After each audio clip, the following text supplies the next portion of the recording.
समन्ता चक्रवालेषु अत्रा गच्छन्तु देवता सद्धम्मं मुनिराजस्य सुनन्तु सग्गमुखदं धम्मश्रवण कालो अयं भदन्ता धम्मश्रवण कालो अयं भदन्ता धम्मश्रवण कालो अयं भदन्ता नमो तस्से भगवतो अरहतो सम्मा सम्बुद्धस्से नमो तस्से भगवतो अरहतो सम्मा सम्बुद्धस्से नमो तस्से भगवतो अरहतो सम्मा सम्बुद्धस्से योगा वे जायते भूरि अयोगा भूरि संकयो एतन्दिदा पता ज्ञात्वा भवाय विभवाय च ततत्तानं निवेशय्य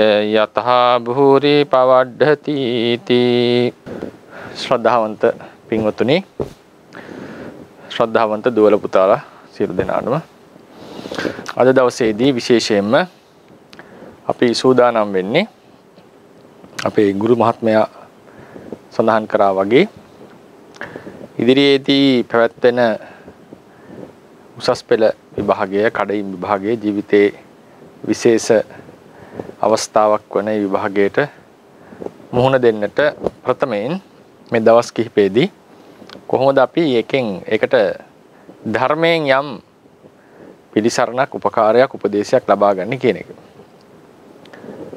ඒකෙදී විශේෂයෙන්ම කියන්න තියෙන දේ තමයි අපි විභාගයක් සමර්ථ වෙනකොට හුදු ධර්මයේ නිසා බණ භාවනාව නිසා ඒක සමර්ථ වෙනවා කියලා එකක් නැහැ. ඒ කියන්නේ හුදු පූජාමය බලයකින්, গুপ্ত බලයකින්, ත්‍රිවිධ රත්නයේ බලයෙන් එහෙම විභාගයක් සමර්ථ වෙනවා. යම් කිසි කාර්යයක් ਸਰව සම්පූර්ණයෙන් සිදු කර ගන්නවා. ඊට පස්සේ භාවනාවක් දියුණු කර ගන්නවා. වගේ කිසිදු දෙයක් තමන්ගේ උත්සාහයෙන් තොරව හුදු බාහිර බලයකින් සිද්ධ කරගන්නවා කියලා එකක් නැහැ. බුදුරජාණන් වහන්සේගේ දේශනාව අපි අහලා තියෙනවා අත්තාහි අත්තනෝනාතෝ කෝහිනාතෝ පරෝසියා. අපේ ශාසනයේ තියෙනවා දෝපිතේ සරණ වර්ග හතරක්. බුද්ධ සරණ, ධර්ම සරණ, සංඝ සරණ සහ තමන්ගේ ක්‍රියාවෙන් තමන්ට ලැබෙන පිළිසරණ කියලා හතරක්. අපි සාමාන්‍යයෙන් පන්සිල් ගන්නකොට සරණ යන්නේ බුදුරජාණන් වහන්සේ තමයි. අපිට මේ නිවන් මාර්ගය පෙන්වා දුන්න ශාස්ත්‍රුන් වහන්සේ නිසා උන්වහන්සේව පිහිට කරගන්නවා, සරණ කොට ගන්නවා, උන්වහන්සේගේ උපදේශයක් පිළිගන්නවා. ධර්ම රත්නේ සරණ යනවා කියලා කියන්නේ උන්වහන්සේ දීපු අවවාදය පිළිගන්නවා. ඒ වගේම ඒ ප්‍රතිපත්ති ධර්ම පූර්ණේ කර ලබන්න තියෙන සීල සමාධි ප්‍රඥා ගුණ ධර්ම මාර්ගඵල ධර්මයෝ අධිගමනය කරන්නට ඕනේ. ඒවා අධිගමනය කිරීමෙන් තමයි Tamanට යහපත වෙන්නේ ආදී ලෙසට ඒ දෙය පිළිගන්නවා කියන එක තමයි ධර්ම සරණ යනවා කියලා කියන්නේ. සංඝ සරණ යනවා කියලා කියන්නේ ඒ ධර්මයේ ප්‍රකාශ කරන ධර්මයේ කියලා දෙන බුදුරජාණන් වහන්සේ නැති කල්හි ඒ ධර්මය ආරක්ෂා කර දීපු ඒ සංඝ රත්නය විශේෂයෙන් ආර්ය ස්වාමීන් වහන්සේලා පිළිසරණ කොට ගන්න උන්වහන්සේලා තමන්ගේ මාර්ගෝපදේශකත්වයේ දෙන පිළිසල සලකනවා කියන එක තමයි සංඝ සරණ යනවා කියන එකේ අදහස. අත්තාහි අත්තනෝ නාතෝ තමාගේ පිළිසරණ තමා කියන එකේ තේරුම තමයි බුදුරජාණන් වහන්සේ ධර්මය කියලා දුන්නා, ධර්මයේ දේශනා කරත් ඒ ධර්මයේ කොතරම් සාර්ථක වුණත් සංඝ රත්නේ නැවත නැවත අනුශාසනා කරත් තමන් හරියට ප්‍රතිපත්ති ධර්මය පිරුවේ නැත්නම් තමන්ට කිසිදු ධර්මයෙන් ප්‍රයෝජනයක් නැහැ. ඒ නිසා තමන් පිරුවොත්, තමන් අනුගමනය කරොත් තමයි තමන්ට ධර්මයෙන් පිළිසරණ තියෙන්නේ. ඒ නිසා මේ සියලු දෙයටම බුද්ධ රත්නය, ධර්ම රත්නය, සංඝ රත්නය උනත් අපිට සරණක් වීම සඳහා, අපිට ප්‍රයෝජනයක් වීම සඳහා අපි මේ අවවාදය අරගෙන පිළිපදින්නට ඕනේ. ඒ නිසා ඒක මම උපමාවකින් කොටියෙන් පැහැදිලි කරලා දෙන්නම්. මේකෙන් මට පැහැදිලි කරන්නට ඕනේ බුද්ධ ශාසනය කියලා කියන්නේ තමන්ගේ ක්‍රියාව මත, තමන්ගේ ක්‍රියාව පදනම් කරගෙන ඒ අර්ථයන් ප්‍රයෝජනයන් ලබා ගත යුතු ශාසනයක් කියන එක. දැන් උදාහරණයකට අපි කවුරු හරි අසනීපයක් වෙලා තියෙනකොට ස්පිරිතාලයකට යනවා. ස්පිරිතාලයට ගියාම හොඳ වෛද්‍යවරයෙක් අපිට මුණ ගැහෙනවා. වෛද්‍යවරයා අපිට පරීක්ෂා කරලා අපිට බෙහෙත් ටිකක් ලියලා දෙනවා මේ බෙහෙත් අරගන්නට කියලා. ඒත් හොඳ තත්ත්වයේ බෙහෙත්, හොඳ හොඳට නිෂ්පාදනය කරපු නැත්නම් පිටරටකින් ආනයනය කරපු හොඳ මට්ටමේ බෙහෙත් ටිකක්. ඒ බෙහෙත් වල තියෙනවා රෝගේ නැසීමේ හැකියාව. නමුත් මේක දරුණු රෝගයක් නිසා එයාට ඉස්පිරිතාලේ නතර වෙලා තමයි බෙහෙත් කරන්නට වෙන්නේ. එතකොට නිතරම හෙදියෝ ඇවිල්ලා අපිට උපකාර කරනවා, අපිට උපදෙස් දෙනවා, අපිව නිතර පරීක්ෂා කරනවා. අපිව නිතරම ඒ නිසි පරිදි අපිව ඒ දේවල් වල යොදවනවා. ඒ තුන්ගොල්ලම හිටියත්, වෛද්‍යවරයා හිටියත්, බෙහෙත් තිබුණත්, හෙදවරු හිටියත් අපි හරියට පිළිපැද්දේ නැත්නම් අපිට රෝගේ සුව කරගන්නට බෑ. අපි ඒ කියන විදිහට හැසිරෙන්නට ඕනේ. එතකොට මේ තමයි උදාහරණයට ගත්ත සරණ 4. හරියටට වෛද්‍යවරයා වගේ තමයි බුදුරජාණන් වහන්සේ. උන්වහන්සේ කාලයෙන් වැහිලා තිබිච්ච මේ යථා ධර්මය මනාකොට ගැඹුරින් අවබෝධ කරගෙන ලෝකෙට දේශනා කරා වෛද්‍යවරයා වගේ. ගැළපෙන පරිද්දෙන් රෝග සුව වෙනට, කෙලෙස් රෝගී සුව වෙනට උපදෙස් දුන්නා. ඒ රෝග සුව කරන්න සමර්ථ ධර්ම ටිකක් තියෙනවා. සීල, සමාධි, ප්‍රඥා කියලා. ඒ වගේ මාර්ගඵල නිර්වාණ ධර්මය. ඒවා උපදවා ගත්තොත් අපේ సంతානේ කෙලෙස් ධර්ම නැති වෙනවා, යටපත් වෙනවා, දුරු වෙනවා. අපිට දුකෙන් මිදෙන්න පුළුවන් වෙනවා. ඒ නිසා ධර්මවල තියෙනවා කෙලෙස්යන්, අකුසලයන් යටපත් කරන, රෝගී සුවපත් කරන ගතිය. රෝගී කියලා මෙතන ගන්නෙ කෙලෙස් රෝගය නැත්නම් සංසාර රෝගය. දුක්ඛ සංඛ්‍යාත රෝගය. දුක නම් වූ රෝගය. ඊට පස්සේ ස්වාමින් වහන්සේලා මහා සංඝරත්නය බුදුරජාණන් වහන්සේට හැමතිස්සෙම ඒ කටයුතු කරන්නට බෑ. උන්වහන්සේ යම් කාලයක පිරිනොම් පානවා. උන්වහන්සේ ඉන්න කාලේ වේවා නැති කාලයක නැවත නැවත අපි ඒ කෙලෙස් රෝගයේ තියෙන අපිට උන්වහන්සේලා උපදෙස් දෙනවා. අර හෙදියෝ වගේ. නිතර අපි ගැන හොයලා බලනවා, ධර්ම මාර්ගය යොදවනවා, උනන්දු කරනවා, බණ කියනවා, උපදෙස් දෙනවා. හැබැයි මේ තුන්ගොල්ලම හිටියත් තමන් හරියට ඒ කියපු විදිහට පිළිපැද්දේ නැත්තම් රෝගියා සුදුසු දේවල් සේවනය නොකර නුසුදුසු දේවල් සේවනය කියන්නේ පාවිච්චි කරමින් හිටියොත් රෝගයෙන් සුව වෙන්නේ නැහැ වගේ කොච්චර බුදුරජාණන් වහන්සේ දේශනා කරත් ධර්මයේ තිබුණත් සංඝරත්නයේ උපදෙස් දුන්නත් අපි මේ විදිහට පිළිපැද්දේ නැත්නම් අපිට මේ සංසාර දුකෙන් කෙලෙස් දුකෙන් එතර වෙන්නට බෑ. එතකොට මේ 4 වෙනි සරණ තමයි අපි කියන්නේ කම්මස්ස කෝමිහි කම්ම දායාදෝ කම්ම යෝනි කම්ම බන්දු කම්ම පටිසරණෝ කියලා අපි මේ දස ධම්ම සූත්‍ර ආදී දේශනා කරලා තියෙනවා. ධම්මපදයේ කිව්වා අත්තාහි අත්තනෝ නාතෝ කියලා.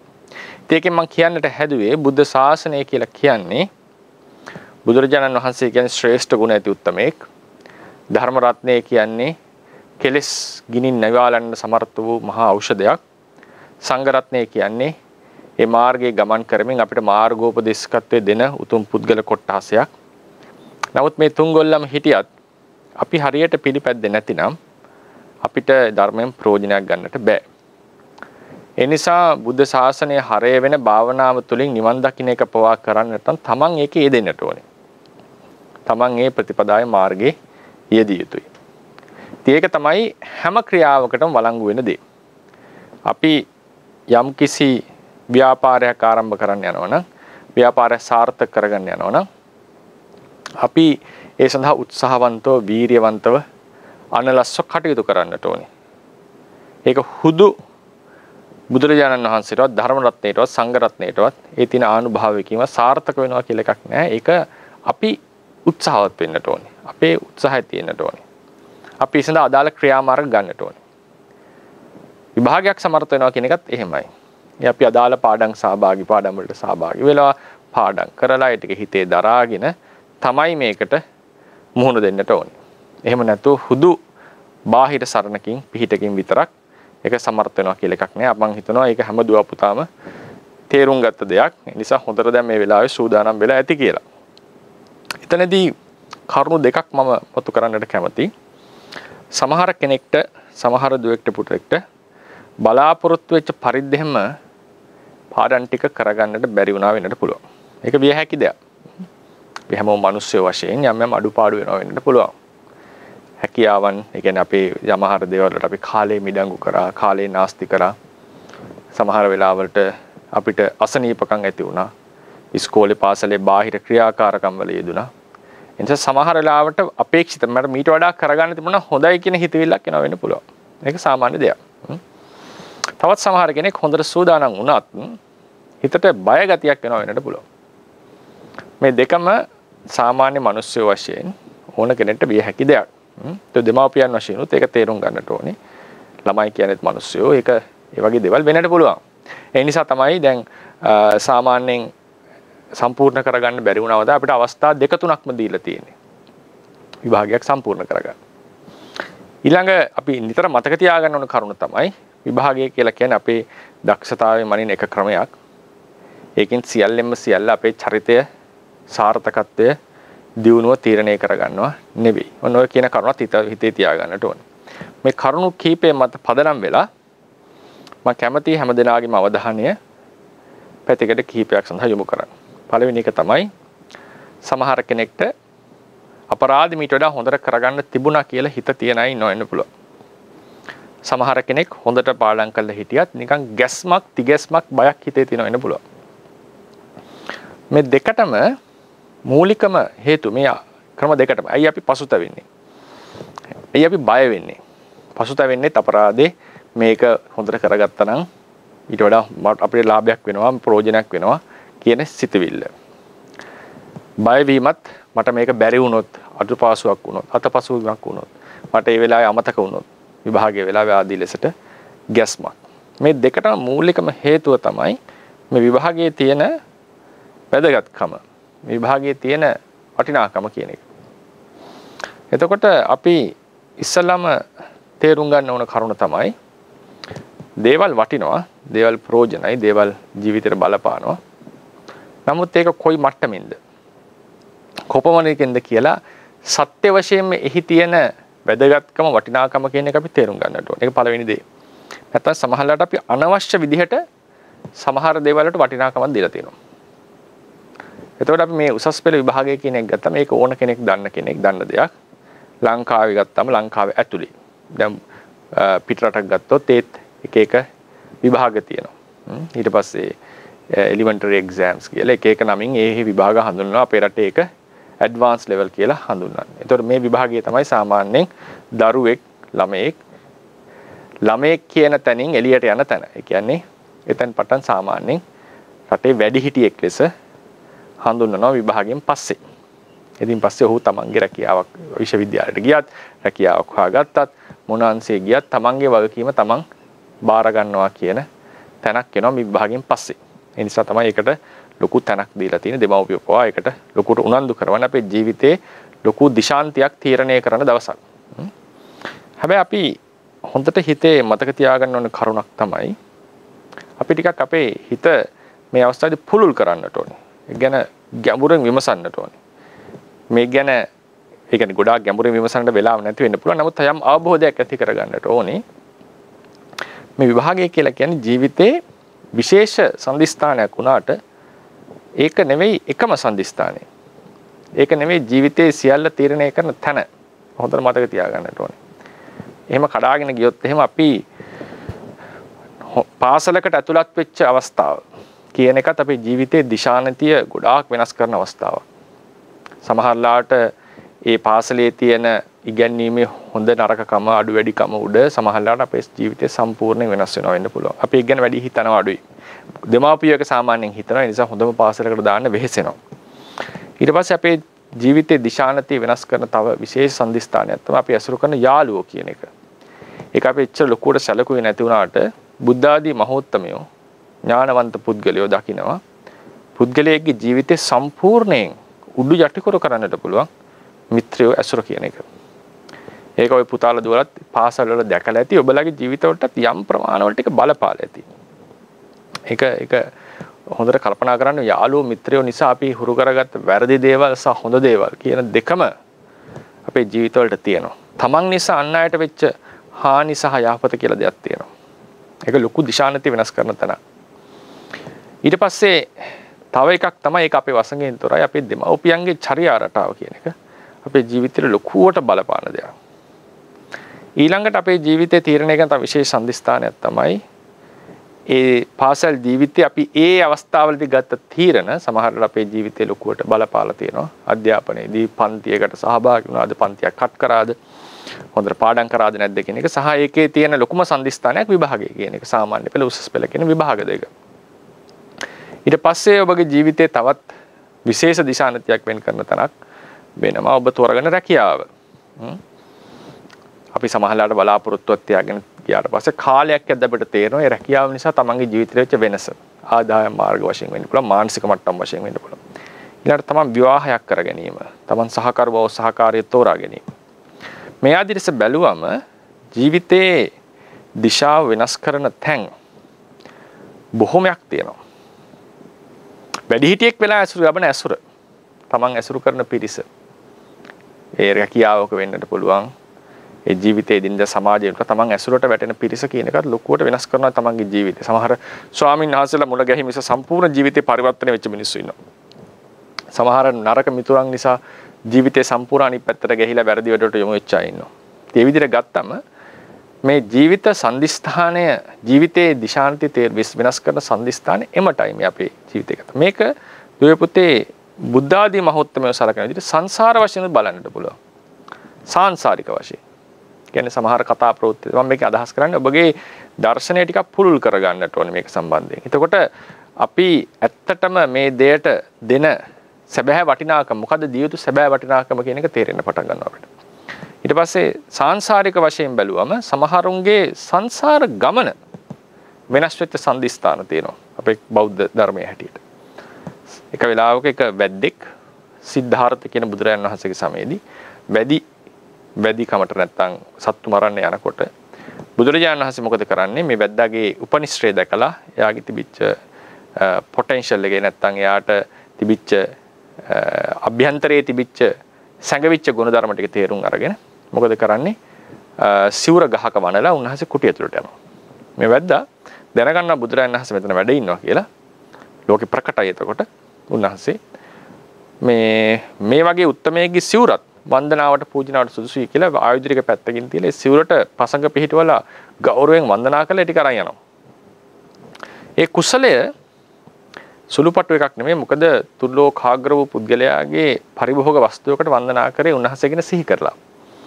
ඒ ඇතිවෙච්ච කුසල ශක්තිය මුළු සංසාර ගමනකම දිශානති වෙනස් කරන්න පටන් ගන්නවා. වෙනස් කරලා එතුමා අපේ බුද්ධ ශාසනයේදී රහත් වෙනවා. රහත් වුණාම කියනවා මේක තමයි මගේ සංසාර ගමන වෙනස් කරපු තැන. සංසාර ගමන වෙනස් කරපු තැන. එතකොට සාංශාරික වශයෙන් බැලුවම ඒ වගේම තියෙනවා බුදුරයන් වහන්සේ, බෝසතාණන් වහන්සේ දීපංකර බුදුරයන් වහන්සේ කාලෙදී නියත වේරණ ගත්ත වෙලාවේදී තව උන්වහන්සේගේ මිත්‍රයෙක් ඒ කාලේ බුද්ධ ශාසනය මහාන වෙනවා. මහාන වෙලා එයාට මහානදම් පුරන්න බැරි වෙනවා. එයා සිවුරු අර තීරණය ගන්න සිවුරු අරින්න. ඒ තීරණයෙන් පස්සේ සිවුරු ඇල්ල ගෙදර ගිහිල්ලා එයා සාමාන්‍ය ජීවිතයක් ගත කරනකොට එයාට හිත දුර්වල වෙලා එයා ඉතින් අම්මා මැරෙනවා. අම්මා මරනවා එයා. ඊට පස්සේ එයා සංසාරේ වැටිලා එයා අදාද නිවන් දකින්න හිටියේ දා බුද්ධ ශාසනයේ, දීපංකර බුද්ධ ශාසනයේ. සසරම එයා ගොඩාක් අතරමං වෙලා අවසානයේදී අපේ බුද්ධ ශාසනයේ තමයි නැවත බෝසතාණන් වහන්සේ මුණ ගැහෙන්නේ. හැබැයි එයා රහත් වෙනවා. ඒ වගේ එයාගේ ඒ එදා ගත්ත තීරණය මුළු සංසාර ගමනක්ම වෙනස් කරලා තියෙනවා.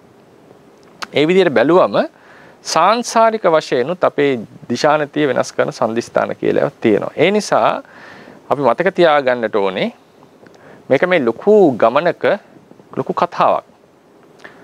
මේකෙන් ඒ කියන්නේ අපිට සාමාන්‍යයෙන් හිතන දෙයක් තමයි සාමාන්‍ය ලොකු ටාස්ක් එකක් නැත්තම් කටයුත්තක් එනකොට මේ දේ කරොත් මම මගේ කටයුතු ඉවර කරගත්තා වගේ හැඟීමක් අපිට එනවා. නමුත් මතක තියාගන්න එයින් සියල්ල අවසන් නැහැ. ඊට එහාත් අපි කළගතු දේවල් ගොඩාක් තියෙනවා. අපේ ජීවිතේ සම්පූර්ණ වෙනස් කරන්න පුළුවන් දේවල් එනවා.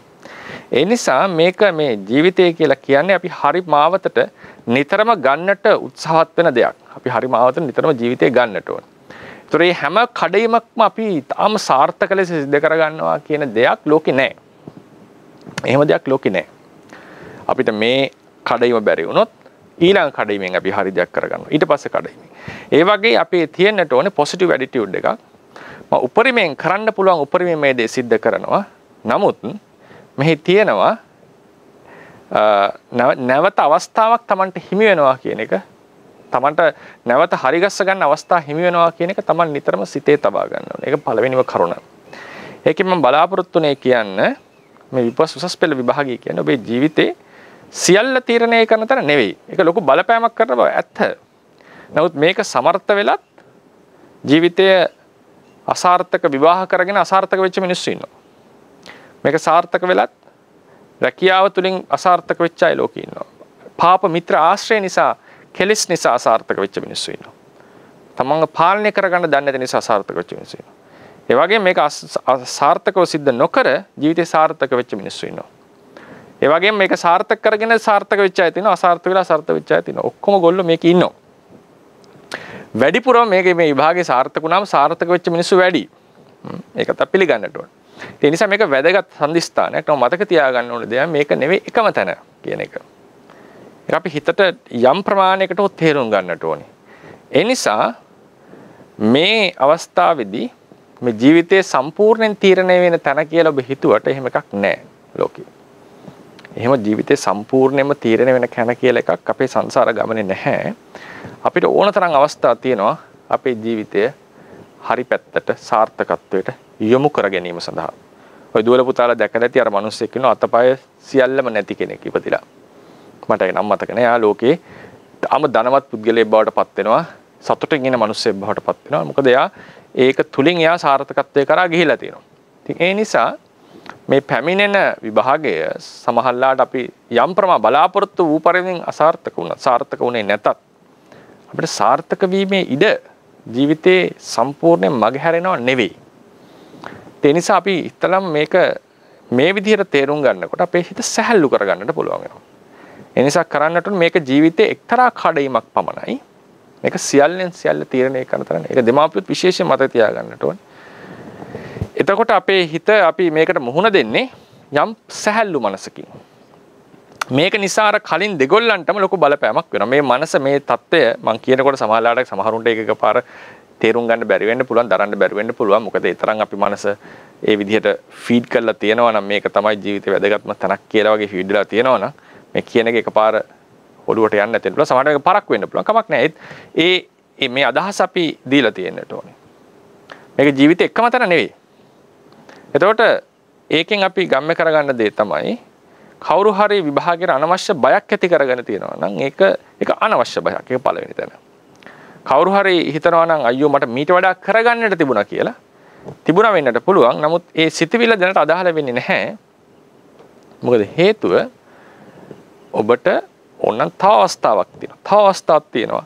මේ ජීවිතය දැන් ඔබට දෙවෙනි පාරක් ලියන්න පුළුවන් කියලා, තුන්වෙනි පාරක් ලියන්න පුළුවන් කියලා එකක් තියෙනවා. එහෙම නැත්නම් තව වෙන ක්‍රම වලින් ජීවිතය සාර්ථක කරගන්න පුළුවන් කියන ඔප්ෂන්ස් තියෙනවා කියන එක විතරක් අපි හිතේ තියාගන්නට ඕනේ. එතකොට අපිට ඇති වෙන ටෙන්ෂන් එක නැත්නම් බය සහ පසුතැවීම කියන දෙකම අඩු කරගන්නට පුළුවන් වෙනවා. ඒක ඊටා වැදගත්. මොකද හේතුව මේ පැත්තෙන් මම කෝණයෙන් කතා කරන්න හේතුව තමයි අපිට දැන් උදාහරණයකට අපි යම් කිසි දෙයක් කරන්න බලාපොරොත්තු වෙනවා. ඒ කරන්න යනකොට ඒ දේ සම්බන්ධයෙන් අපිට අධික බයක් තිබුණොත්, එහෙම නැත්නම් මම ඒකට සූදානම් වුන්නේ නැහැ කියලා ඒ ගමන ගැන පසුතැවීමක් තිබුණොත් අපිට ඒ දේ සාර්ථකව කරගන්න බැරි වෙනවා. මොකද බය නිසා ඔබට දැනුම වැඩි වෙන්නේ. හොඳට මතක තියාගන්න. ඔබගේ හිතේ තියෙනවා යම් බයක්, ටෙන්ෂන් එකක්. ඒක නිසා දැනුම වැඩි වෙනව නෙවෙයි.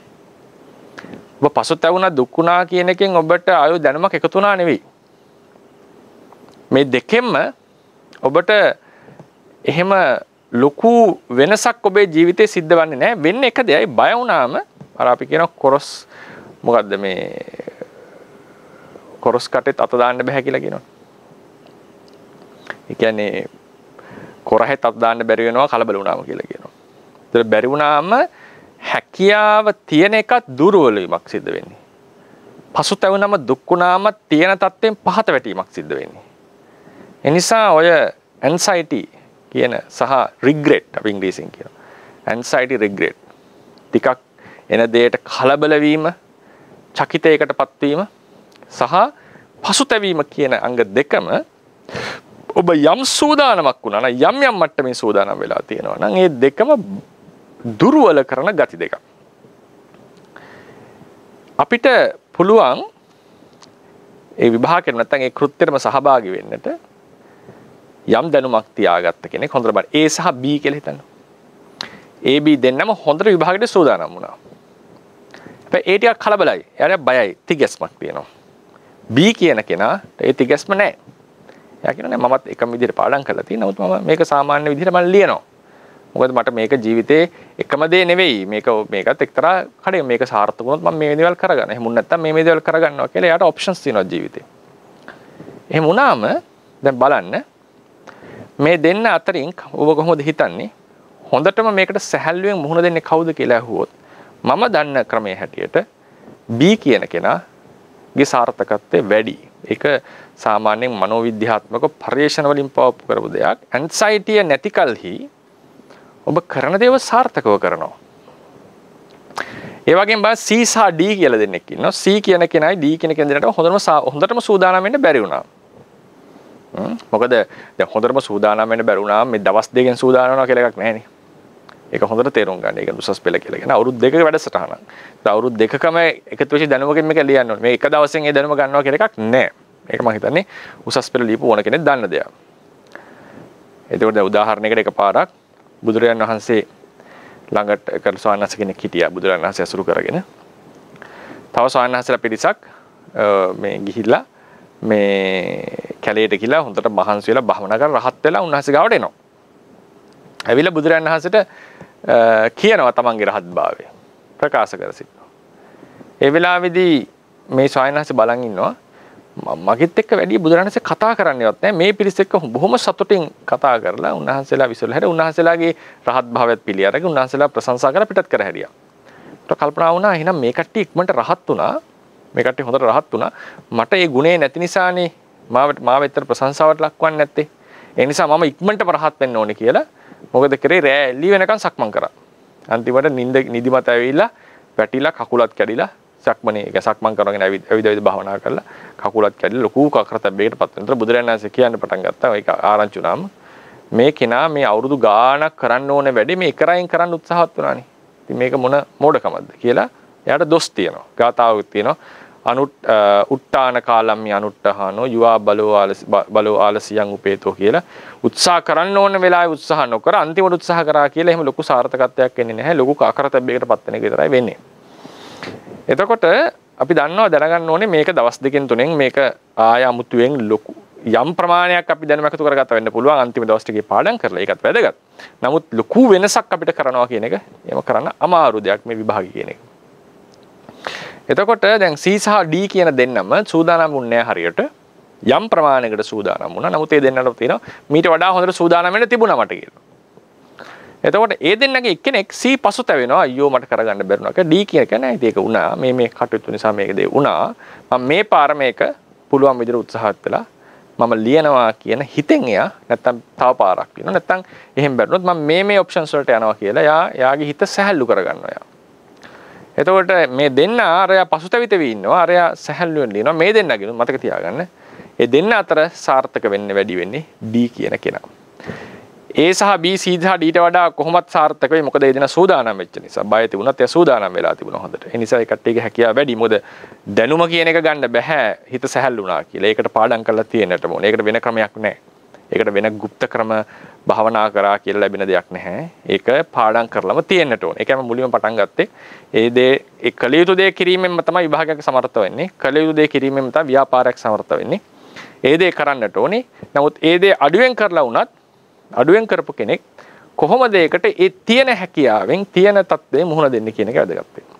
ඒ නිසා C සහ D දෙන්න අතරින් D කියන කෙනා සාර්ථකව ලියනවා.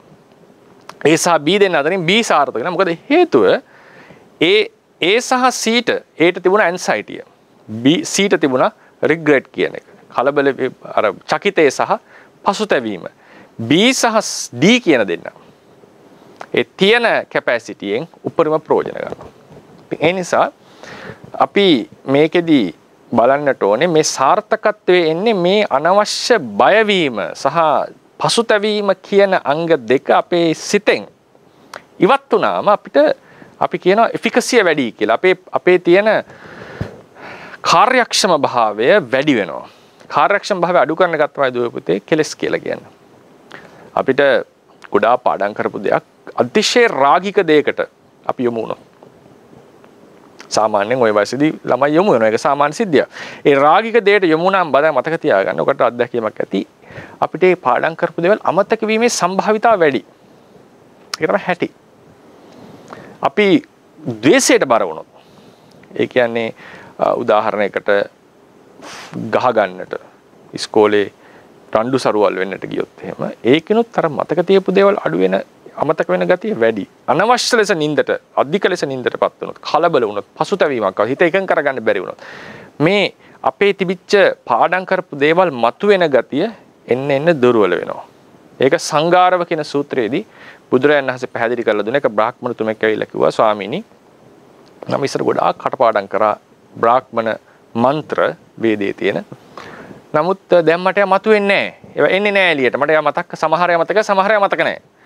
මොකද හේතුව? ඒකට බුදුරජාණන් වහන්සේ ලස්සන උපමාව දුන්නේ. යම් කිසි වතුර භාජනයක පතුල පේන්නට ඕනේ නම් ඒ භාජනය පළවෙනි එක තමයි පාටක් එහි මිශ්‍ර වෙලා වතුරට පාටක් මිශ්‍ර වෙලා තියෙන්න හොඳ නැහැ. වතුර උණු වෙවි නටනකොට පේන්නේ නැහැ. වතුරේ දියසෙවල බැඳිලා නම් පතුල පේන්නේ නැහැ. ඊට පස්සේ වතුර කැළමිලා නම් පේන්නේ නැහැ. වතුර බොර වෙලා නම් පේන්නේ.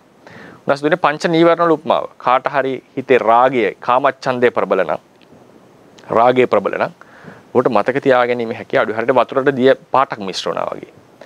නිතරම ද්වේෂය එනවා නම් වතුර නටනකොට පතුල පේන්නේ නැහැ වගේ. කැළමිච්ච ද්වේෂයෙන් රත් වෙච්ච හිතට මතකේ අවදි වෙන්නේ නැහැ. සෙවල බැඳිච්ච වතුර එකේ පතුල පේන්නේ නැහැ වගේ තීන මිද්දේ නැත්තම් කම්මැලිකම තියෙනවා නම් අපිට මතකේ හිටින්නේ නැහැ. කැළමිච්ච වතුරේ පතුල පේන්නේ නැහැ වගේ සිත උද්දච්ච කුක්කුච්ච පසුතැවීමට හා කැළඹීමට නැත්තම් කලබලයට පත්ලා තියෙනවා නම් පතුල පේන්නේ මතක් වෙච්ච පාඩම් කරපු දේවල් මතක් කරගන්න බෑ. සැකය කියන එක ලොකුවට තියෙනවා නම් අපේ ජීවිතේ පුද්ගලයෝ ගැන වෙන්න පුළුවන්, ලෝකය ගැන වෙන්න පුළුවන්, දෙමව්පියෝ ගැන, පවුල ගැන, යාළුවෝ ගැන, ඉගෙනගත්ත දේ ගැන, තමන් ගැන සැකය, තමන්ට පුළුවන් ද බැරිද? සැකය කියන එක නානා වැදෑරුම්. ඒ සැකයේ තියෙන කොටත් තමන්ට ඒ මතක් කරපු දේවල්, ඉගෙනගත් දේවල් මතක් කරගන්න බෑ. හරියට බොර වෙච්ච දියෙහි පතුල පේන්නේ නැහැ වගේ. ඒ නිසා මතක තියාගන්න මේ කෙලෙස් ධර්ම කියන ඒවා මතකයේ දුර්වල කරනවා. ඔය ඇන්සයිටි කියන එකත්, රිග්‍රෙට් කියන දෙකත් හිතකර මානසික මට්ටමේ කෙලෙස් ගණයට වැටෙනවා. ඒ අකුසල ධර්ම කියලා අපි ධර්මය හඳුන්වනවා. මේවා තියෙනකොට හරියට කරගන්න අමාරු වෙනවා. දැන් උදාහරණයකට ගත්තොත් සමහර දුවල පුතලා ක්‍රීඩා සිද්ධ කරලා ඇති. ක්‍රීඩා සිද්ධ කරලා තියෙනවා නම් අපි හිතමු ක්‍රිකට් ගහපු කෙනෙක් ඉන්නවා කියලා. එයාට බය වුණොත් පන්දුවට පහර දෙන එක අමාරුයි. පන්දු යවන්නෙටත් එහෙමයි. වෙන ක්‍රීඩාවක් ෆුට්බෝල් වගේ දෙයක් කරත් බෝල එනකොට බය වුණොත්, කලබල වුණොත් ඔහුට ඒ අපි කියන ප්‍රෙෂර් එක දරා ගන්න බෑ කියලා. ඒක ක්‍රීඩාවක උනත් මතක තියාගන්න ප්‍රෙෂර් එක ආපු ගමන්, ඇන්සයිටි එක ආපු ගමන් නැත්තම් කලින් බෝලෙට 4ක් ගහන්න බැරි වුණා කියලා පසුතැවි හිටියොත් එහෙම ඊළඟ පන්දුවට විමුණ දෙන්න බැරි වෙනවා. ඒ වගේ ගත්තම පසුතැවීම, ඇන්සයිටි කියන දෙකම ඔබ කරනවා නම් යම් කෘත්‍යයක්, ඒ දෙයින් ඔබව පහතට හෙලෙනවා.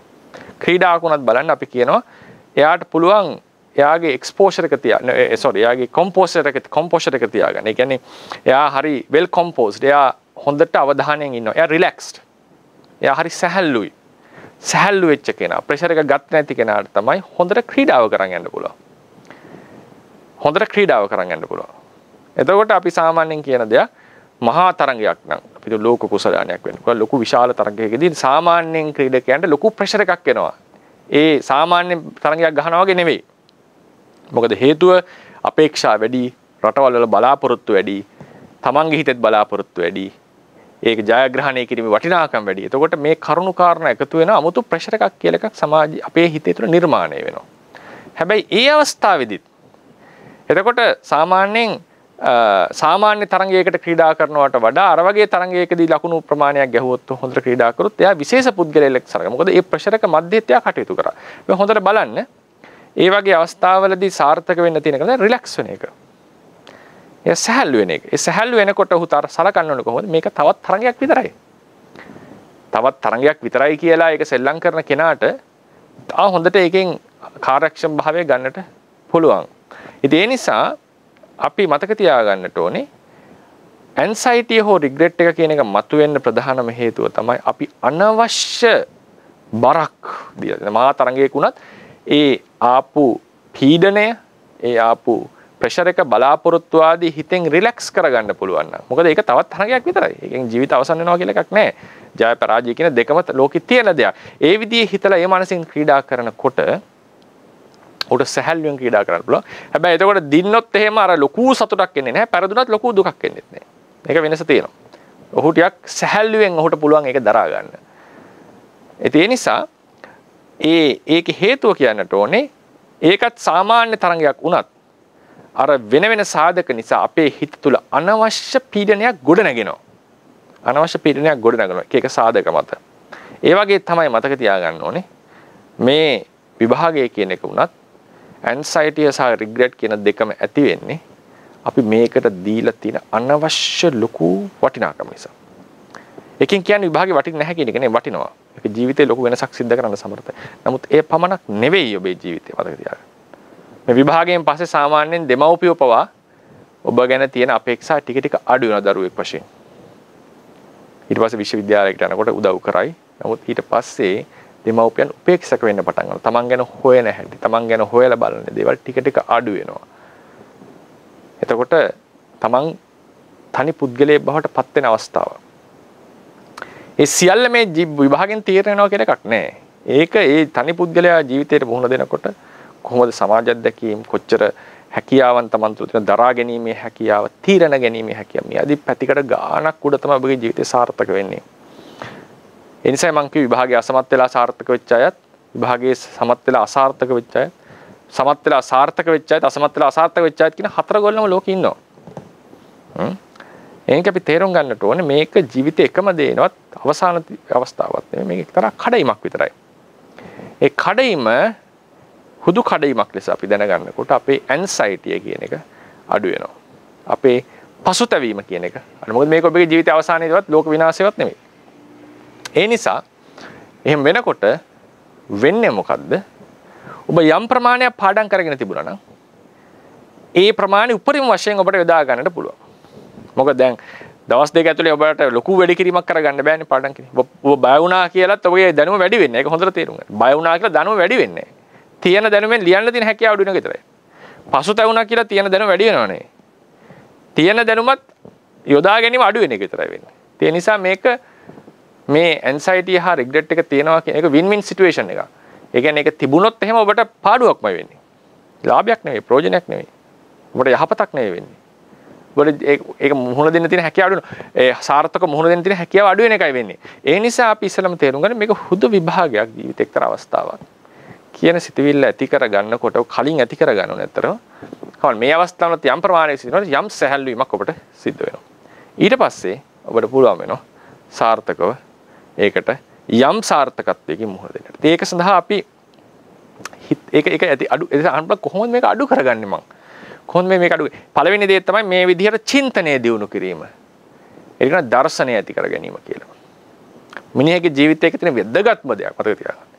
වැදගත්ම දේවලින් එකක් තමයි තමන්ගේ ජීවිත දර්ශනය කියන එක. දර්ශනය කියලා කියන්නේ දුවපිට තමන් කොහොමද ජීවිතය දකින්නේ? ජීවිතේ සාර්ථක අසාර්ථක භාවයේ තමන් මනින්නේ මොන මිමි වලින්ද කියන එක පවා තීරණය වෙනවා දර්ශනය කියන පදනම උඩ. ඒක ගැන කතා කරන්න වෙලාව නෙවෙයි මේක. මොකද්ද ජීවිත දර්ශනයක් කියලා කියන්නේ? ජීවිත දර්ශනයක් ගොඩනගන්න ඕනේ කොහොමද? තමන්ගේ ජීවිතයේ දිශානතිය වෙනස් කරගන්නේ කොහොමද මේ මත? කියන එක සමහර දර්ශන හේතු කරගෙන මරණින් මත්තේ ජීවිතවලත් පැවැත්ම ගැන අපි කතා කරනවා. එතකොට මිනිස්සෙගේ ජීවිතය සාර්ථක වීම අසාර්ථක වීම ඔබ සතුටින් සිටීම නොසිටීම කියන දෙකට ලොකුම සාධකයක් තමයි දර්ශනය. ඊළඟ එක තමන්ගේ හැදියාව, කන්ඩක්ට් එක, සීලය කියලා කියනවා අපි. ඒ තමන්ගේ චර්යාව. දර්ශනය කියන්නේ දැනුමක් නිසා, දැක්මක් නිසා ඒකෙන් කිසිවක් වෙන්නේ නැහැ කායික වාචසිකව. කායික වාචික ක්‍රියාකාරකම් නියාමනය කරන දෙයක් දර්ශනය. දර්ශනයේ වැරදිච්ච ගමන් කායික වාචික ක්‍රියාකාරම අවුල් වෙනවා. නමුත් හොඳ දර්ශනයක් තිබුණත් Tamanට ඒක යොදා ගන්නට බැරි නම් ඒත් සාර්ථකත්ව වෙන්නේ නැහැ. ඒ නිසා ක්‍රියාව කියන එකත් වැදගත් දෙයක්. ඒ නිසා බුදුරජාණන් දේශනා කරේ සියලු දියුණුවල මුල් දෙකක් තියෙනවා. සීලංච කල්යාණං දිට්ඨිච උජුකා කියලා. ඒ අදහස් කරේ දර්ශනයක්, නිවැරදි පිරිසුදු දර්ශනයක් තිබීම සහ එය හරියට කායිකව වාචසිකව ඉම්ප්ලිමන්ට් නැත්නම් ක්‍රියාත්මක කිරීම කියන මේ කරුණු දෙක ඔබේ ජීවිතේ තීරණය කරන දෙකක්. ඒ නිසා මෙතනදී මේ දර්ශනය පුලුල් දර්ශනය ඇති වුණොත් කාට හරි සමහර කෙනෙක් මේ දේශනාවෙන් එක තිබුණා සමහර කෙනෙක් ඒක යම් ප්‍රමාණයකට වෙන්න පුළුවන්. ඒක ලොකුවට ඔබගේ බර සැහැල්ලු කරනවා. ඊළඟ දේ තමයි අපි යම් වෙලාවක් අපිට පුළුවන් වෙන්නට ඕනේ. ඒක හොඳට මතක තියාගන්න. මේ අරමුණෙන් බැහැර වෙලා ටික වෙලාවක් ඉන්න. ඒකට අපි කියනවා යම් අරමුණක් Tamanට පීඩාකාරී නම් බයගෙන දෙනවා නම් Taman තිගැස්මට ලක් කරනවා නම් ඒ අරමුණෙන් බැහැර වෙන්න ටික වෙලාවක්. ඒතර අපි සාමාන්‍යයෙන් කියනවා ටිකක් භාවනා කරන්න කියලා. ඒක මතක තියාගන්න මේක භාවනාවෙන් සියල්ල කරන නිසා නෙවෙයි මම මේක කෙලින් පටන් ගත්තේ. ඉස්සලා අපි දර්ශනයක් හදලා ඉන්නට ඕනේ. ඒ දර්ශනය තමයි මේක ජීවිතේ එකම දර නෙවෙයි. මේකේ සාර්ථක අසාර්ථක භාවයෙන් ඔබේ ජීවිතේ තීරණය සම්පූර්ණයෙන් තීරණය වෙනව නෙවෙයි. ඔබට අවශ්‍ය නම් කැමැති පැත්තට ඔබේ දිවිසිය හරව ගන්න පුළුවන්. මේක එක්තරා අවස්ථාවක් කඩීමක් විතරයි. ඒතර ඒ දර්ශනය එනකොට අපිට ලොකුවට ජීවිතේ තේරෙන්න පටන් ගන්නවා. ඒකට තමයි මම මුල් කතාවම කියන් ආවේ. ඒ දර්ශනය ඇති කරගන්නට. සහ මේ වෙලාවේ මේ අවස්ථාවට මුහුණ දීම සඳහා පොඩි ඇන්සයිටි එකක් රිග්‍රෙට් එකක් හිතේ චකිතයක් තියෙනවා නම් ඒක අපි ඉවත් කරගන්නට ඕනේ. ඒකට දර්ශනය වැදගත්. ඊට පස්සේ එක තමයි ඒක ක්‍රියාවට නම් සමහරුන්ට දර්ශනය තිබූ පවණේ ඒක කරන්න අමාරුයි. ඒක නැවත එනවා බය. නැවත චකිත වෙනවා. ඒකට ඔබ කායිකව මොකක් හරි මේ ප්‍රැක්ටිකල් විසඳුමක් එන්නට. ඒකට තියෙන හොඳම විසඳුම තමයි ටික වෙලාවක් සම්පූර්ණ වෙයි. ටික වෙලාවක් ඔබට පුළුවන් වෙන්න ඕනේ හිත මේකෙන් බැහැර තියාගන්න. හිත බැහැර තියාගන්නවා කියලා ෆිල්ම් එකක් බැලුවොත් එතන කෙලෙස් ඇවිස්සනවා මතක තියාගන්න. කෙලෙස් ඇවිස්සීමත් මතකයේ දුර්වල. ඒක මම කලින් කිව්වේ කෙලෙස් කියන ඒවා දුර්වල කරනවා. ඒ නිසා මේ වෙලාවේ අපි බලමු හිතමුකෝ හොඳ විනෝද වුණා කියලා. ඒක බාධායි ඔබගේ මතකයට. ඔබ කෙලෙස් වලට බර වුණා. මේ වෙලාවේ කරන්නට ඕනේ හිත ඒ අරමුණෙන් පොඩි වෙලාවකට බැහැර කරගන්න කුසල හිතෙන් කියලා අපිට යහපත් හිතකින්. ඒකට අපි කියන පොඩ්ඩක් මානසිකාරයක් නැත්තම් අරමුණ වෙනස් කරගන්න. ඒකට තියෙන හොඳම එකක් තමයි හුස්මට අපි ටිකක් අවධානය දෙන එක. මතක තියාගන්න. ඒ නිසා දැන් දවස් 2ක් 3ක් තව තියෙනවා විභාගවල. ඊට පස්සේ දවස් 2කින් පටන් ගත්තට මේක සුමාන ගානක් ඇදෙන එකක් නෙවෙයි විභාගය කියන්නේ. උසස් පෙළ කියන්නේ. සමහර මාසයක් විතර ඔක තියෙනවා දිගටම. එක දවස් වලට විභාගය. ඒතකොට ඒ නිසා මතක තියාගන්න අද පටන් ඔබලා හැමදාම රාත්‍රියට සහ උදේට පුළුවන් නම් දෙ නැගිට ගමන් ඔබට පුළුවන් වෙන්නට ඕනේ මේ අරමුණේ දැන් මේලා ගොඩාක් වෙලාවට විභාගයේ තියෙනවා කියලා ඒක නිතරම හිත හොල්මන් කරන අවස්ථා. නැත්නම් සමහරවිට හිතනවා මේක ඉවර වෙන්න ඕනේ ඉක්මනට. හරි බරක් මට මේක ඉවර කරලා දාන්න ඕනේ. නැත්නම් මේක මොනවා වෙයිද?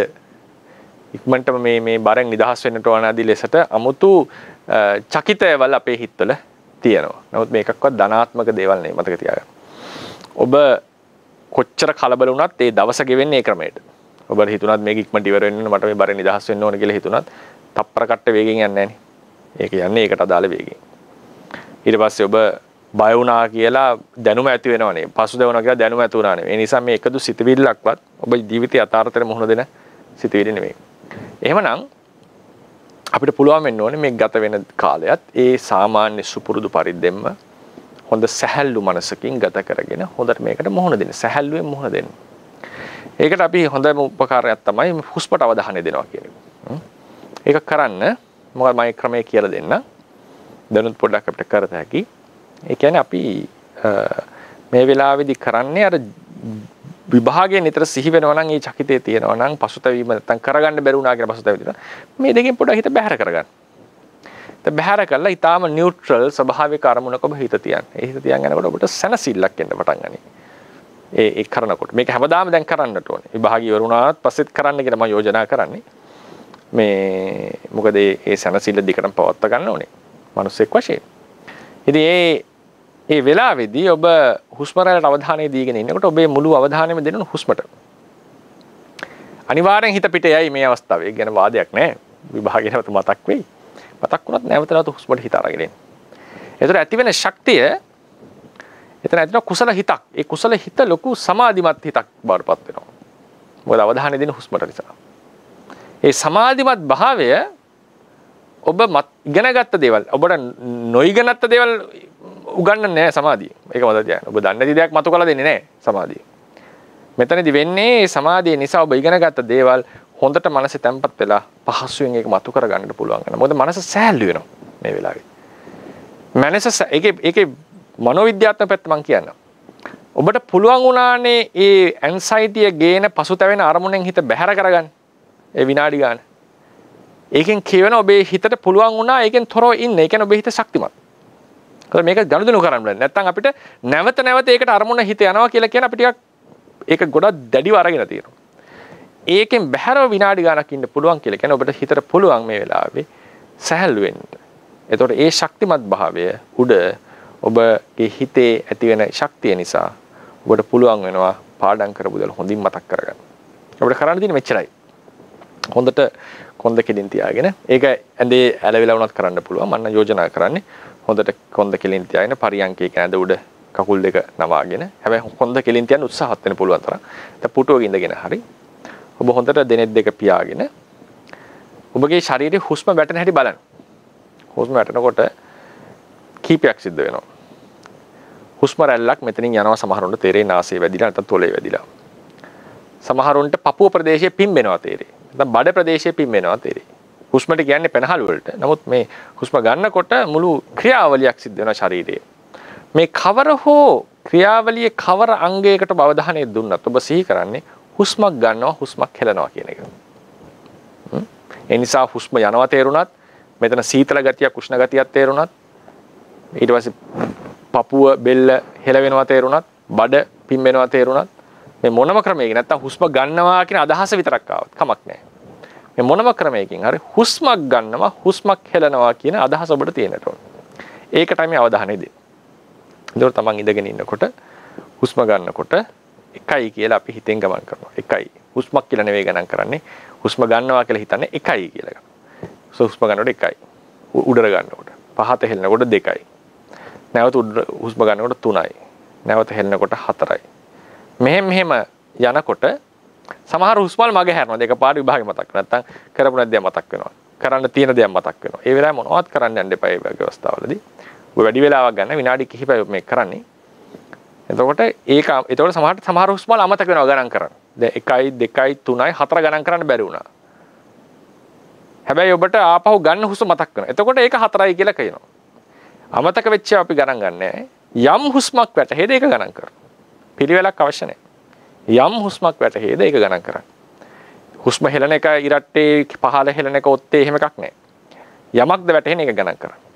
ඒ ගණන් කරනකොට ඔබ 10 දක්වා ගණන් කරනවා. සාමාන්‍යයෙන් අපි කරන 5ට අඩුවෙන් සහ 10ට වැඩියෙන් ගණන් කරන්නේ නැහැ ධර්මයේ. මොකද ඒ වෙලාවේ හිතට ඒක මනෝවිද්‍යාත්මක බලපාන නිසා ඒ සංඛ්‍යාවත් එක්ක. ඒ කියන්නේ ඒකට අවධානය යන්නේ සංඛ්‍යාවට සහ 5ට අඩුවෙන් ගණන් කරාම ඒක මනසට මදි. ඒ නිසා අපි 10ක් ගණන් කරනවා. හුස්ම 10ක් ගණන් කරාම ඔබ ඉමින් සැරේ ඔබේ සුළඟිල්ල නවා ගන්න. 1යි. 10 ගොඩවල් 1යි. ආපහු 1යි 2යි 3යි 4යි කියලා හුස්ම ටික ගණන් කරගෙන යනකොට තව 10ක් ගියාම තව ඇඟිල්ලක් නවා ගන්න. මෙහෙම 10 කොටවල් 5යි ඇඟිලි 5 නැවුවා. ඊට පස්සේ ආයෙ දිග හරනවා. 6යි 7යි 8යි 9යි 10යි. 10 10ක්. හුස්ම සෙට් 10 10ක්. ගණන් කරනකොට ඔබ හැමදාම පුළුවන් නම් රාත්‍රියේ නිින්දට යන්න කලින් උදේ නැගිට්ටම එහෙම නැත්නම් ඒ විශේෂයෙන් ඒ වෙලාව දෙකේ ඔබට ඒක කරන්න පුළුවන් නම් ඔබේ හිතට ලොකු සහනයක් දැනෙන්න පටන් ගන්නවා. ඒ වෙලාවේ ඇති වෙන ශක්තිය ලොකුවට බලපානවා. ඔබට මේ මතකය ස්ථාවර වීම සඳහා ඒක කරලා බලන්න. ඒකෙන් ලැබෙන ලොකු සහනයක්. ඒ කාලෙදි හිත පිටේයි මතක් වෙයි. නමුත් නැවත හුස්මට ගේන්න. මොන දේ තිබුණත් ඔබ හුස්ම ඉවර ඒ ගණන් කිරිලි ඉවර කරන්න. 10 10ක් මේ දවස් ගාන පුරාවට උදේ හවස ඔබ ඔබට විනාඩි 5ක් විතර ගත වෙන්නේ. ඒ විනාඩි 5 කෙනෙක් හිතන්න පාඩම් කරොත් ඊට වඩා ලොකු ශක්තියක් මෙතන ඇති වෙනවා. මොකද හේතුව ඒ විනාඩි 5 පාඩම් කරා කියලා ලොකු වෙනසක්. ඒක වාසනාවකට අදාළ ප්‍රශ්නයක් බැලලා වෙනස් වෙන්න පුළුවන්. නමුත් ඒක අපිට ගරන් කරන්න බෑනේ. ගරන් කරන්න බෑ. ඒක අපිට ස්ථිරව කියන්නට බෑ. නමුත් මේක කිරීම නිසා මොකද ඒක මම මේක අවුරුදු 2 වැඩසටහනක්. මේක අද එහෙට කරලා ගොඩ දාන්න පුළුවන් කියලා එකක් නෑ. මේක නැත්ත මේකේ. එතකොට අපි කරන්නට ඕනේ මේ ආපු දැන් තමන් කරලා තියෙන දේ තමන්ට දැන් සෑහීමටපත් වෙන්න වෙනවා. ඒක තමයි හැටි. ඒ දවස් ටිකෙත් යම් දේවල් පාඩම් කරගනි. නමුත් මනස ස්ථාවරව තබා ගැනීම කියන එකත් අත්‍යවශ්‍ය අංගයක් කියලා මතක තියාගන්න. ඒ නිසා තමයි මේ දේ අපි කරන්නේ. ඒ නිසා ඒක අපි උදේ හවස මේ දේ කරනවා නම් 10 10ක් හොඳම තියාගන්න. 10 10 අපි සිද්ධ කරගත්තොත් අපිට දැනෙනවා ලොකු හිතට ශක්තියක් එන්න පටන් ගනි.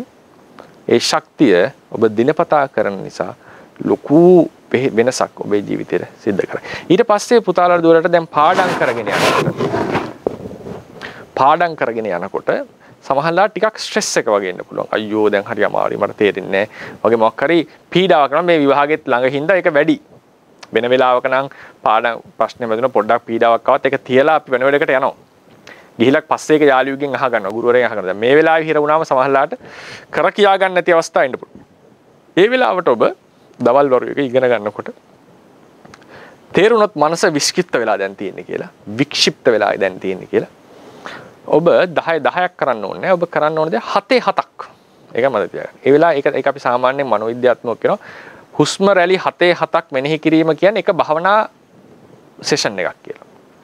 එතකොට ඒ කියන්නේ ගණන් කරනවා 1යි 2යි 3යි 4යි 5යි 6යි 7යි කියනවා. ඊට පස්සේ ආපහු 1යි ඒක උඩට යන එකක්ද පහට යන එකක්ද කියලා අදාළ නැහැ. 1යි 2යි 3යි 4යි 7යි. එහෙම ගිහිල්ලා 7ක් අපි කරනවා. යම් වෙලාවක ඔබගේ මනස වික්ෂිප්ත වුණා නම් ඒක ඔබට හිතන ඕන තරම් වෙලා කරන්න පුළුවන් ඕන තරම් ගණන් සංඛ්‍යාවක්. හැබැයි ඔබට තේරෙනවා දැන් මට අවශ්‍යයි අර කම්පියුටර් රිෆ්‍රෙෂ් කරන්න අපි. ඒ වගේ මනස ටිකක් රිෆ්‍රෙෂ් කරගන්න වෙලාවට. ඊට පස්සේ ඔබට ටක් ගාලා මුහුණ දෙන්න පුළුවන් වෙනවා. ඔබට තේරෙයි ඒකේ වෙනස. හිත සැහැල්ලු වීමක් මේ කරන්නේ අපි. මොකද ඒක ගොඩාක් වැදගත්. ඒ ගුරු රූපවා කියන දෙයක්, මනෝවිද්‍යාඥයෝ කියන දෙයක් සැහැල්ලු නම් ඔබට පහසුවෙන් කරන්නට පුළුවන් ඒ දේ. අවධානය වැඩි වෙනවා. එෆිකසිය වැඩි වෙනවා. ඒකට දැන් ලොකුම බාධක ඇන්සයිටිය. කලබල වීම, බය වීම, නැත්නම් පසුතැවීම. ඉතින් ඒකට දර්ශනයේ ලොකුවට තිබුණා මේක අඩු කරගන්න පුළුවන්. නමුත් අපි ප්‍රායෝගිකව යෙදෙන්න නම් ඒකෙන් පොඩ්ඩක් බැහැර වෙන්න ඕනේ මේ වෙලාවේ සිතවිල්ල. වෙන දෙයකට යොමු කරන්න ඕනේ. ඒක කාමු කර්මණක් වුණොත් ඒක හානි කරයි. ඒක කවුන්ටර් ප්‍රොඩක්ට්. ඒ කියන්නේ ඒක බෑක්ෆයර් වෙනවා. ඒකෙන් හානියක් වෙනවා. ඒ නිසා අපි මේ වෙලාවට සින්දුවක් අහන්න නැතුව අපි මේ හුස්මට අවධානය දුන්නොත් එහෙම ඔබ වෙලාව කුසල හිතක් වර්ධනය කරන නිසා සංසිඳීමක් ඇති වෙලා ඔබ අරමුණෙන් වෙනසකට වෙන පැත්තකට ගිහිල්ලා නැවත අරමුණට එනකොට පිරිසුදු හිතින් එකට මුහුණ දෙන්න පුළුවන් වෙනවා. උතර මතක තියාගන්න. ඒක තමයි මේකේ මනෝවිද්‍යාත්මක පදනම. ඉතින් ඒ නිසා ඔබ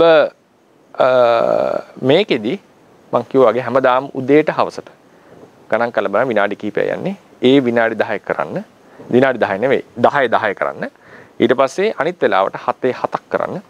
ඔබ විභාගයට යොදලා ඉන්නකොට, යෙදිලා ඉන්නකොට මතක තියාගන්න.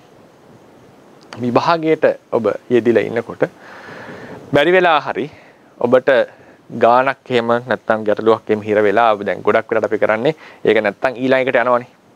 අපිට මතක නැත්නම් ඊළඟට යනවා. එහෙම ගිහිල්ලා අපිට බැරිම ටිකට ආපහු එනවනේ අපි එහෙමනේ සාමාන්‍යයෙන් කරන්නේ. පුළුවන් ටික ලියලා බැරි වුණොත් අතහැරලා යනවා. ඒක වැඩි වෙලා ඉන්නේ අපි. ඊළඟට ගිහිල්ලා ආයෙනවා. ඊට පස්සේ මේ දෙවන වටේදී දෙවන වටේ ආමත් සමහර ලාවට දැන් අන්තිමට හිර වෙන ප්‍රශ්න ටිකක් එනවා අපිට. දැන් දන්නවා ඊළඟ ප්‍රශ්නෙත් තමාරු දැන් මේක කොහොමද විසඳ ගන්නට ඕන. ඒ වගේ වෙලාවට දැන් Taman දන්න දෙයක්. නැත්නම් Tamanට වැටහෙනවා, Tamanට තේරෙනවා මේක ටිකක් එන්නේ නැහැ ඔලුවට වගේ කියලා ටිකක් නිකන් මනසට පීඩාවක් එන වෙලාවට ඔබ වැඩි වෙලා ගන්න නැතුව ඔබ 5 3ක් කරන්න මතක තියාගන්න.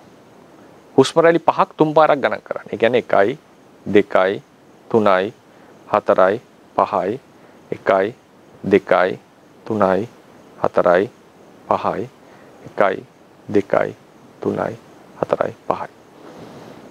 ඒ වෙලාවේ ඒ පොඩි වෙලාවයකට විනාඩියක් ඇයි. මොකද දැන් කොහොමවත් ප්‍රශ්නේ බැරි වෙච්ච අවස්ථාවනේ.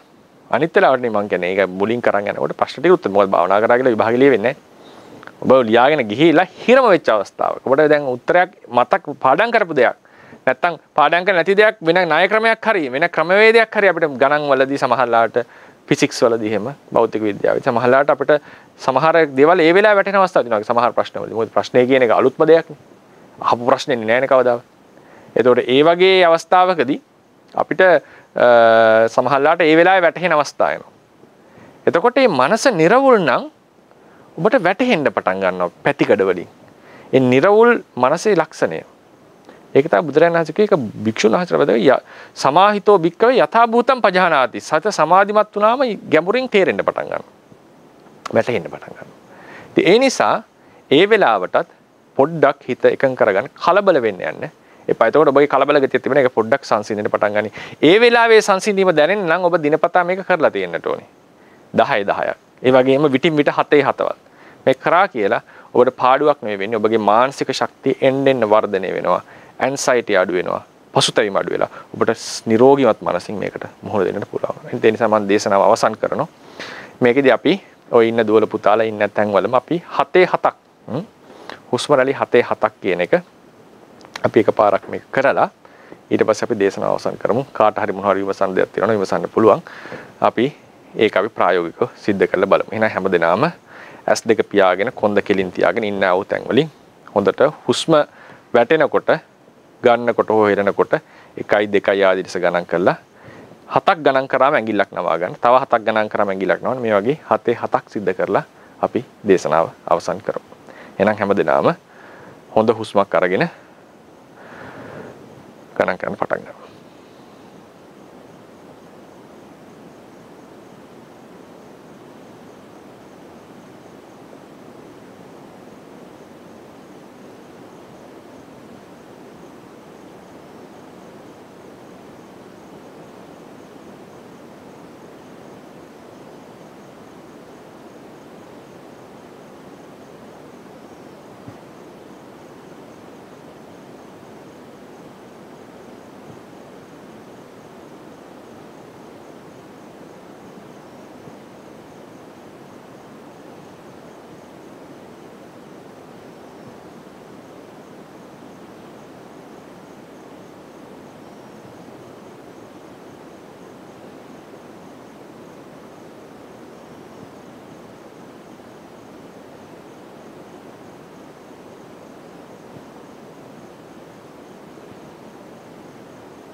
මං හිතනවා ඒක කරගන්න පුළුවන් වෙන්නේ නැති කියලා. ඒ වෙලාව හිත පිට ගියත් නැවත නැවත හුස්ම රැල්ලම ගණන් කරන්න. සංඛ්‍යාව සම්පූර්ණයෙන් අමතක වුණොත් ඒ අදාළ සෙට් එකේ මුල ඉඳලා ගණන් කරන්න. දැන් අපි තුන්වෙනි සෙට් එක ඇතුලේ සංඛ්‍යාව සම්පූර්ණයෙන් අමතකලා ගියොත් ආයේ 1 2 3 4 5 6 7 කියලා ඒ සෙට් එක විතරක් ගණන් කරලා හතරවෙනි එකට යන්න සම්පූර්ණ මුලට එන්න ඕනේ නෑ. ඒකෙන් දැනෙන්නේ නැති හරියට කරා නම් ලොකු සහනයක් හිතට සැහැල්ලුවක් දැනෙනවා. ඒ සැහැල්ලුව මතක තියාගන්න ලොකු ශක්තියක් ඔබගේ හිතට ඇති කරන එක තමයි මම මුලින්ම ගාථාවේ කිව්වේ යෝගාවේ බුජායතේ බුහුරි බුහුරි අයෝගා බුරි සංකයෝ භාවනා කරන හිත එකඟ කරනකොට ඒක ප්‍රඥාව වර්ධනය වෙන්නට හේතුවක් වෙනවා. ඒ හිත එකඟ නොකිරීමෙන් ප්‍රඥාව හීන වෙනවා. ඒතන් විදා පතං ඤත්වා භවාය විභවායච මේ ප්‍රඥාව දියුණු කිරීමේ සහ පිරිහීමේ මාර්ග දෙක හිත එකඟ කර ගැනීම සහ නොකිරීම කියන මාර්ග දෙක හරියට තේරුම් අරගෙන තතත්තානං නිවේසෙය්‍ය යතහා බුහුරි පවඩ්ඩති තමන්ගේ ආත්මය තමන්ගේ ජීවිතය එන් ප්‍රඥාව වැඩෙන මාර්ගයේ යොදවන්න. ඒ තමයි ධර්මයේ ඉගෙනීම, හොඳින් අධ්‍යයනය කිරීම සහ හිත එකඟ කර ගැනීම කියන මාර්ගය. ඒ නිසා අපේ දුවල පුතාලට මේ ඉදිරියෙන් ආව විභාගය ඉතාම හොඳින් ඇන්සයිටියෙන්, රිග්‍රෙට් එකෙන්, පසුතැවීමෙන්, කලබලවීමෙන් තොරව සිද්ධ කරගෙන යාමට සියලු ශක්තිය, ධෛර්ය, වාසනාව, රත්නත්‍රය ආශිර්වාදය ලැබේවා. හිත එකඟ කරගන්න හැකියාව ලැබේවා. මම කියපු කරුණ අනුව මතක තියාගන්න මේක ජීවිතයේ ඔබගේ අවසාන තනවත් එකම කඩයින්වත් නෙවෙයි. ඉදිරියේ ජීවිතේ බොහෝ කඩයින් වලට පුහුණු දෙන්නට වෙනවා. ගුරුතෙන් අපේ ජීවිතේ තියෙනවා. අපි ජයගත යුතු හරියට තීරණය කරගත යුතු. සාංශාරික වශයෙන් ගත්තමත් ඒ දේවල් ඕන තරම් අපිට තියෙනවා. ජීවිතේ වැරදිච්ච මිනිස්සු සාර්ථක කරගෙන තියෙනවා. තාත්තා මරපු අජාසත්තු පවා ඒ වරදට පිළියම් කිරීම වශයෙන් හොඳ දේවල් කරලා අපායට ගියා. දවසක අනාගතේ පසේ බුදු වෙන තරමට එතුමාපත් වෙනවා. දේවදත්ත ස්තුතිය පවා අනාගතේ දවසක පසේ බුද්ධත්වයේ සාක්ෂාත් කරනවා. ඒ කියන්නේ අන්තිම පිරිහීමටපත් වෙච්ච සත්වයාට පවා මේකෙන් ගැලවීමක් කියලා මාර්ගයක් තියෙනවා. ඒ නිසා මේක අවසානයේ නෙවෙයි. ඒ බව ඉස්සලම තේරුම් ගන්න. ඊට පස්සේ මතක තියාගන්න. ඒ ඇන්සයිටි සහ රිග්‍රෙට් එකෙන් ගැලවෙන්නට ඔබ කාමුක දේවල් පස්සේ ගියා කියලා සාර්ථක වෙන්නේ නැහැ. ඔබට තියෙන දැනුම තවත් දුර්වලීමයි සිද්ධ වෙන්නේ. ඒ සඳහා ඔබ යහපත් දෙයක හිත යොදවන්නට ඕනේ. පළවෙනියෙන්ම අර කියපු දර්ශනය ඇති කරගෙන මේක එක්තරා කඩයිමක් විතරයි කියන එක තේරුම් අරගෙන හිත සැහැල්ලු කරගන්න. ඊළඟට ඔබ මේ කුසල ආරම්මණය හුස්ම රැල්ල කියන ආරම්මණය හිත පවත්තමින් හිත සැහැල්ලු කරගන්න. දිනපතා උදේ හවස 10ක් වඩන්න. ඒ වගේම හිත වික්ෂිප්ත වෙන අවස්ථාවලදී 7ක් වඩන්න. විභාගයේදී අපි පළවෙනි වටේ ඉවර කරලා අවසානයේදී ප්‍රශ්න හිර වෙනකොට අමතක වෙනකොට 5-3ක් වඩලා හිත සැහැල්ලු කරගන්න. ඒ නිසා ඒ සඳහා ශක්තිය ධෛර්ය වාසනාව ලැබේවා හැම දිනාටම තම තමන් සූදානම් වෙච්ච ප්‍රමාණයෙන් ඉතාම සාර්ථක මට්ටමින් භාගයේ උපරිම මට්ටමින් ලියා ගන්නට හැකියාව ලැබේවා කියලා අපි ආශිර්වාද කරමු. ත්වන් සරණයි.